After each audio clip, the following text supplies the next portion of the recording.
Auzubillahiminash-shaytanir-rajim. Bismillahir-Rahmanir-Rahim. Dear researchers and students, Assalamu alaikum and welcome to this third part of our video lecture series about research gap. In the first part of this video lecture series, we discussed about historical gap, that was the first variation of harsher research conducted.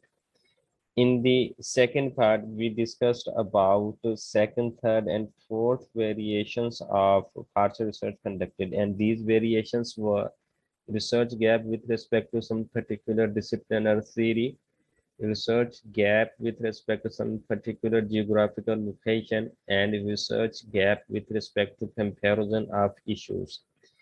In this third and final part of our video lecture series, we will discuss the last variation of partial research conducted. So let's start.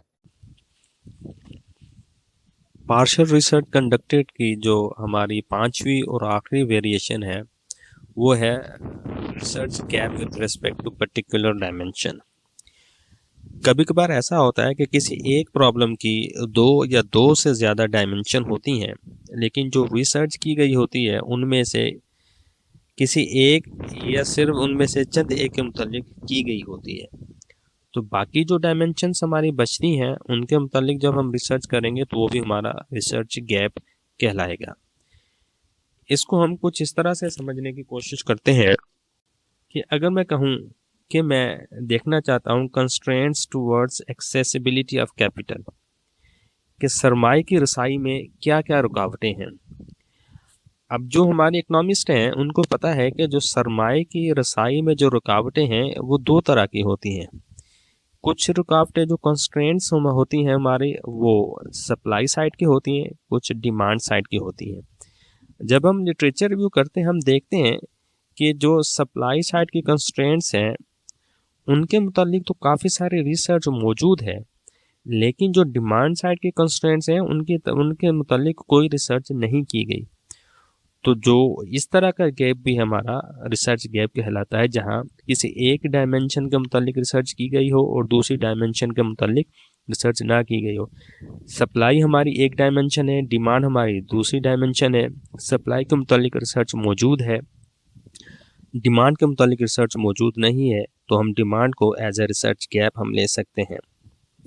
अच्छा, इसको हम अगर दूसरी मिसाल से समझने की कोशिश करें कि हमारी जो हमारा एक कंस्ट्रक्ट है एंग्जाइटी। अब जब हम एंग्जाइटी को देखते हैं तो एंग्जाइटी की मुख्तलिफ डायमेंशंस हैं। नेगेटिव इमोशंस एक डायमेंशन हो सकती है, नर्वस बिहेवियर एक डायमेंशन हो सकती है, नेगेटिव थाट्स इसकी एक डायमेंशन हो सकती है, और इसकी नेगेटिव थाट्स अबाउट फ्यूचर हो सकती है जिसको हम एप्रीहेंशंस भी बोलते हैं। मस्कुलर टेंशन भी इसकी एक डायमेंशन हो सकती है। और एंग्जाइटी की वजह से हमारे बॉडी में डिफरेंट केमिकल चेंजेस आती हैं, तो केमिकल चेंजेस भी हमारी एक डायमेंशन हो सकती है। जब हम लिटरेचर रिव्यू करते हैं तो हम देखते हैं कि नेगेटिव इमोशंस के बारे में तो रिसर्च तो मौजूद है, लेकिन nervous behaviour due to anxiety जो है उसके बारे में रिसर्च नहीं की गई। तो ये मुख्तलिफ डायमेंशन हैं, इनमें से जिनके बारे में रिसर्च मौजूद है वो ओके, और जिनके बारे में रिसर्च मौजूद नहीं है या कम की गई है तो वो भी हमारा रिसर्च गैप हो सकता है। दूसरी इसकी मिसाल हम इस तरह ले सकते हैं कि attitude towards money. Towards money दो किस्म के होते हैं, एक तो ऑप्टिमिस्टिक एटीट्यूड होता है और इस तरह एक पेसिमिस्टिक जो हमारा व्यू होता है।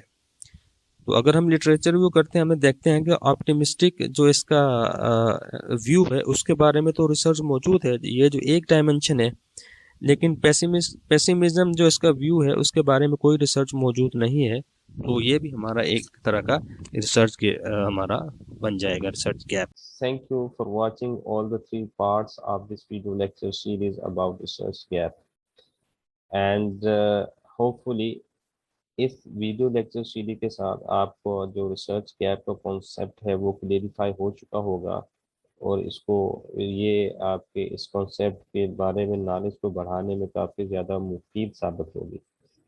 अगर ये लेक्चर्स आपको पसंद आए हों तो काइंडली इसको अपने दोस्तों के साथ शेयर करें, चैनल को सब्सक्राइब करें और बेल आइकन को प्रेस करें ताकि सोशल रिसर्च के कंफ्यूजिंग कॉन्सेप्ट्स के बारे में जो मज़ीद वीडियोस आने वाली हैं वो आपको बर वक्त मिल सके। Thank you. अस्सलाम वालेकुम वरहमतुल्लाहि वबरकातुहू।